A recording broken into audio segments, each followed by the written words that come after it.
Assalamualaikum warahmatullahi wabarakatuh. Saya Anugrah Jihadi akan menceritakan pengalaman pembelajaran hari ini 20 April 2022 tentang nilai-nilai dasar ASN, loyal, dan akuntabel. Pembelajaran asinkronus, kita diberikan 3 tugas. Yang pertama, refleksi berakhlak, yaitu penerapan nilai-nilai berakhlak sewaktu kita di sekolah, di kampus, di rumah, lingkungan rumah, berupa bentuk uraian 1-2 halaman di Word. Tugas yang kedua, habituasi, merancang atau mengusulkan upaya berakhlak dalam kantor. Ini seperti contoh-contoh apa yang bisa diterapkan di dalam kantor dalam bentuk uraian 1-2 halaman. Yang ketiga, tugas tentang learning journal, sama seperti dua sebelumnya, membuat video mengenai substansi dan proses pembelajaran pada hari ini. Selanjutnya, pembelajaran sinkronus, kita membahas 2 materi dari 7 nilai berakhlak, yaitu loyal dan akuntabel. Pada pembelajaran sinkronus dimulai dengan games kokologi, yaitu kita diceritakan ketika kita tersesat di dalam suatu hutan dan kita melihat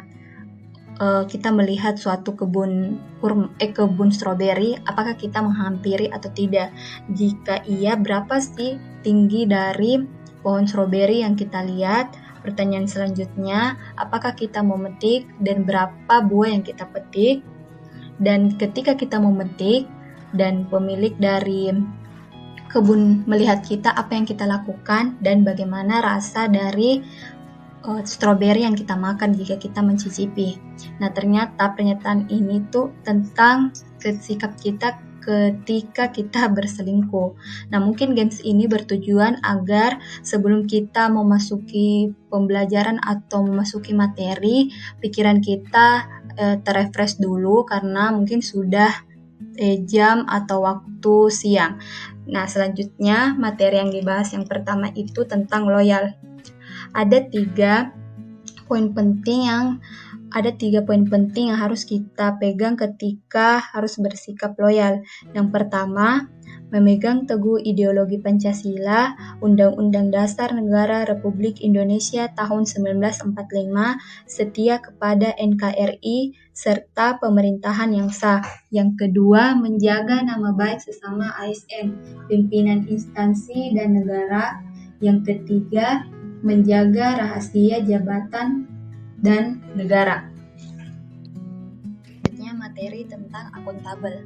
Ada 3 poin panduan perilaku atau kode etik harus kita pahami sebagai seorang ASN pada materi akuntabel. Yang pertama, melaksanakan tugas dengan jujur, bertanggung jawab, cermat, disiplin, dan berintegritas tinggi. Yang kedua, menggunakan kekayaan dan barang milik negara secara bertanggung jawab, efektif, dan efisien. Yang ketiga, tidak menyalahgunakan wewenang dan jabatan. Mungkin pada contoh poin B, jika kita diberikan fasilitas oleh negara saat kita bertugas, ya kita menggunakan fasilitas tersebut dan menjaga fasilitas tersebut dengan baik. Dan atau contoh perilaku yang bisa kita tingkatkan dari poin akuntabel menjadi ASN dengan bertindak sesuai kode etik yang berlaku, menjadi ASN yang tidak diskriminatif terhadap rekan atau anggota masyarakat,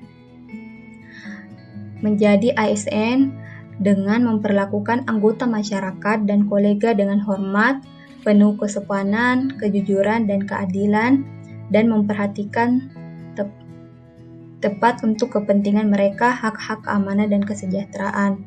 Selanjutnya, menjadi ASN yang melayani pemerintah setiap hari dengan tepat waktu, memberikan masukan informasi dan kebijakan. Selanjutnya, setelah kita membahas materi, kita diberikan 2 topik permasalahan. Dari topik 1 tentang akuntabel dan topik 2 tentang loyal. Kemudian kita diskusikan, dan kelompok A mendapatkan topik akuntabel, kelompok D mendapatkan topik loyal. Selanjutnya kita melakukan diskusi kelompok. Kelompok saya, kelompok A, mendapatkan kasus tentang nilai akuntabel, yaitu adanya kasus SPJ fiktif dan markup anggaran di pemerintahan Kota Dumai. Nah, kita menganalisis ada 6 poin. Yang pertama, kondisi apa yang menggambarkan potensi kasus tindakan pidana korupsi. Yang kedua, jenis tindakan korupsinya. Yang ketiga, siapa saja pihak dari berita ini yang akan terjerat. Yang keempat, kondisi apa yang menceritakan berita ini bisa menjadi sebuah kasus tindakan pidana korupsi. Yang kelima, apa dampak yang terjadi. Yang keenam, bila kita memilih suatu peran dalam berita itu, apa yang akan kita lakukan. Selanjutnya, hasil dari diskusi kita presentasikan di depan teman-teman dan di grup lain. Sekian review saya tentang pembelajaran hari ini. Terima kasih. Assalamualaikum warahmatullahi wabarakatuh.